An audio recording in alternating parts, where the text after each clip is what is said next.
hacer las tareas de mis hijos, meterme en las discusiones que tienen con sus amigos, resolver los conflictos o los problemas en los que se van enfrentando por ellos, imponer castigos, buscar maneras en las que se distraigan de manera libre. Son algunas de las situaciones que podemos ir pensando, ¿serán adecuadas o no para el desarrollo de nuestros hijos?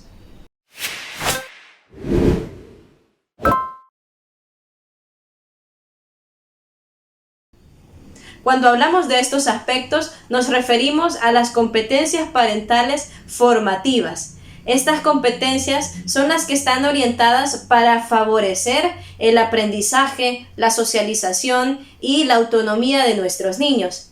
Esta competencia parental formativa, ¿verdad? Como la misma palabra nos dice, es la que va acompañando en este proceso de formación a nuestros niños. Vamos a tener en cuenta para esta competencia 4 elementos o 4 componentes fundamentales que nos van a servir para poder poner en práctica o al menos medir cómo estamos ante esta competencia.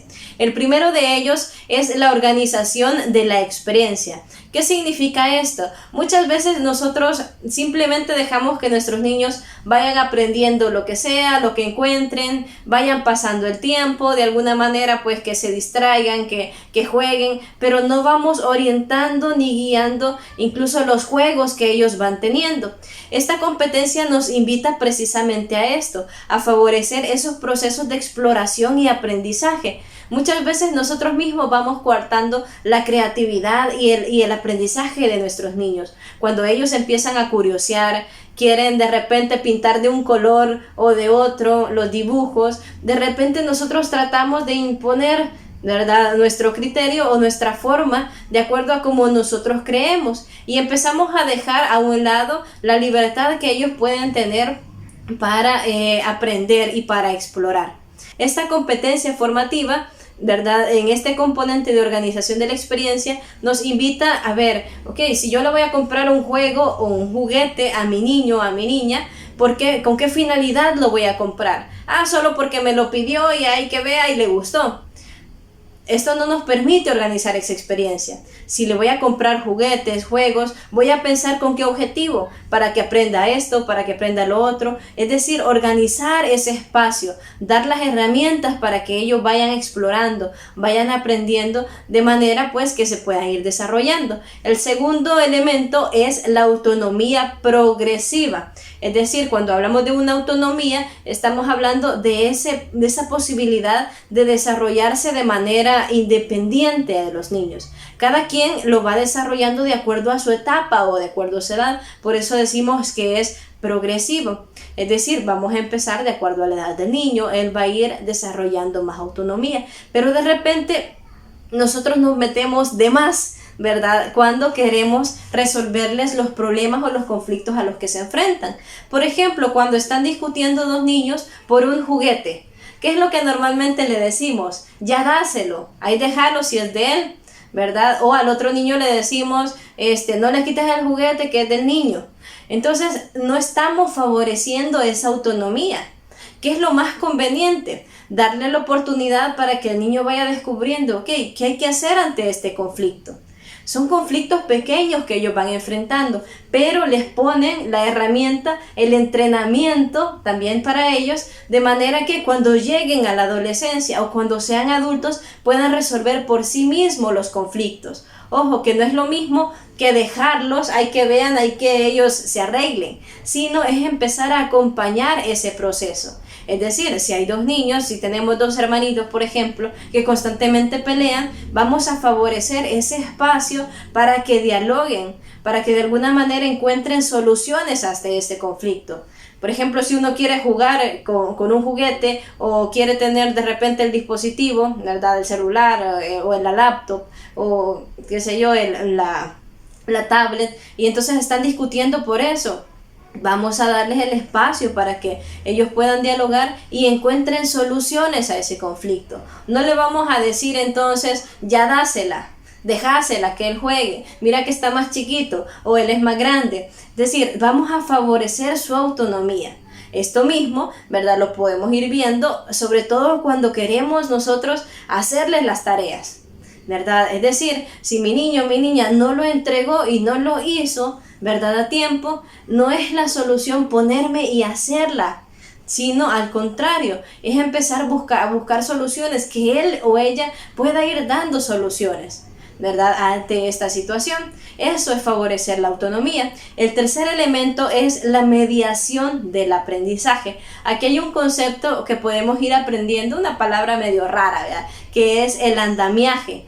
Entonces, ¿de dónde surge esta palabra? De los andamios que utilizan para la construcción, ¿verdad? Vemos que un andamio, por lo general, viene siendo, ¿verdad? Con diferentes espacios para que la persona que está construyendo pueda ir subiendo, escalando, ¿verdad? Hasta poder alcanzar donde tiene que alcanzar. Entonces, de ahí viene esta palabra de andamiaje. Nosotros, ¿verdad? Como adultos, como responsables, cuidadores, formamos parte de la vida del niño como ese andamio, ¿verdad? Es decir, vamos viendo, ok, este niño ahorita está en este nivel, pero tiene la posibilidad de aprender esto otro.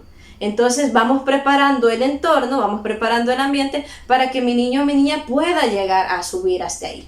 Es decir, yo sé qué paso, ¿verdad? Él puede dar más adelante. Voy anticipándome un poquito, ¿verdad? Pero aquí se enlaza precisamente con la competencia vincular, que nos dice hay que observar, ¿verdad? Hay que estar atento, ¿ok? En qué momento yo voy viendo, mi niño ya está cambiando y va a aprender esto otro, ¿verdad? Va a aprender de repente a hablar de esta otra manera.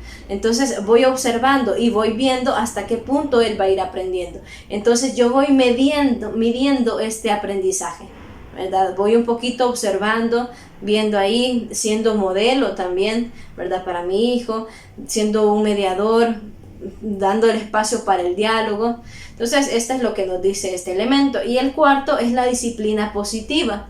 Y aquí es donde nos vamos preguntando y surge ese dilema de siempre. O sea, ¿qué tan conveniente es que yo castigue a mis hijos, ¿verdad? Cuando ya de repente ya no sé qué hacer y vengo y darles un castigo físico, un golpe. A lo mejor no es tan fuerte, pero vengo y le doy. Entonces nos dice la experiencia y las mismas investigaciones y la teoría nos dice que no es conveniente y no es recomendable los golpes o el maltrato físico como medio de castigo, aunque estemos ya desesperados. ¿En qué sentido? Por lo general nos ha dicho la experiencia, ¿verdad? Ya de años de investigación, que estos castigos físicos van generando dificultades de aprendizaje, dificultades en la socialización de los niños, dificultades en su manejo de emociones, y vamos a tener adultos que no van a saber cómo manejarse, no van a tolerar tampoco a los demás. Porque de repente vemos tanta intolerancia, ¿verdad? En la sociedad, de repente palabras, insultos, balas, ¿verdad? Ante algo quizás tan sencillo como que el carro se metió antes que yo, precisamente porque detrás tenemos un historial de castigos, de maltratos, ya sea físicos o psicológicos, verbales. Entonces ya hemos entendido que esto no funciona, no es así el método, no es así la forma. Entonces, ¿qué nos dice la disciplina positiva? Nos dice hay que regular y conducir el comportamiento. ¿Cómo queremos que mi hijo se comporte? Yo lo voy a regular y lo voy a conducir. ¿Cómo? Hay algunos pasos. Esto lo vamos a aprender ya como más específicamente más adelante. Pero la competencia nos dice, primero, hay que apuntarle a la anticipación, es decir, antes de que ocurra el comportamiento. Si yo voy a salir, por ejemplo, ¿verdad? A un lugar donde sé que no nos permiten que hablemos tanto, yo anticipo a mi niño o a mi niña y le digo que vamos a ir a un lugar, en este lugar no podemos hablar mucho, ¿verdad? Le voy anticipando cómo tiene que ser su conducta ante, ¿verdad? El contexto o el entorno en el que estoy. O decir, bueno, traemos un juguete nuevo, este juguete vamos a poder compartirlo, ¿verdad? Es anticipar, decirle antes de que haya una conducta y luego explicar sobre todo. Esto es bien importante. Muchas veces nosotros aplicamos castigos sin explicarles a los niños el por qué, ¿verdad? Es decir, vengo y de repente o le quito, ¿verdad? Lo que más le guste sin explicarle la razón. Es que te portaste mal. ¿Qué es portarse mal? El niño necesita entender qué es portarse mal. Entonces hay que explicarle, ¿verdad? Esta y esta y esta fue tu conducta, normalmente nosotros no nos comportamos así ante esto y lo otro, o sea, explicarle la razón, darles razón y permitir también que ellos puedan aportar su versión de la historia. No de repente porque ya surgió y apareció y pelearon y entonces venga y les quitamos. Y no damos esa oportunidad de explicar qué pasó. Sobre todo con los adolescentes. Esto es muy importante. Explicarles entonces, si voy a aplicar un castigo, ojo, no físico, sino que otro castigo de otra forma, voy a explicarle por qué. Y voy a anticiparle antes. Si tú tienes esta conducta, ¿verdad? Por ejemplo, si no vienes a tiempo, ¿verdad? A la mesa o a comer, o si no haces, qué sé yo, tus tareas de casa, por ejemplo, anticipo, ¿verdad? El castigo es este. Entonces, de manera que él ya pueda prepararse o ella ya pueda prepararse y saber, ok, no hice esto, ya sé, ¿verdad? ¿Cuál es el castigo? Y vamos explicando entonces cómo funciona. Eso es importante. Y luego, el ejemplo también. No podemos nosotros exigir una conducta o un comportamiento a nuestros hijos que nosotros no lo estamos dando. Por ejemplo, yo no puedo pedirles, si tienen hermanitos o primitos o en relación con otros niños, que no estén discutiendo o peleando si nosotros en casa estamos dando ese ejemplo, estamos modelando esa conducta. No puedo pedirle de que en la escuela se comporte bien si nosotros en casa no lo estamos haciendo. Es decir, si nosotros no estamos evitando la agresión, no estamos evitando los insultos, no podemos exigirlo porque ellos aprenden mucho a través del ejemplo y el modelado. Y luego pues ir dando también como esa negociación. Es ir aprendiendo a negociar con ellos, ¿verdad?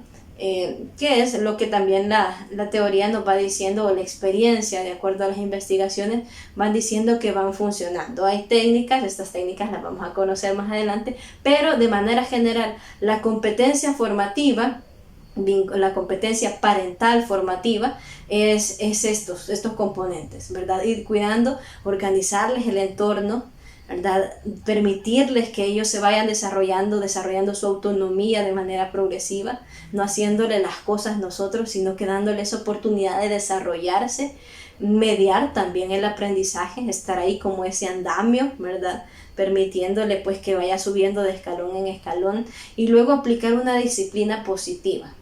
No con castigos físicos, sino que con otras formas también de castigos, pero sobre todo anticiparnos antes de la conducta.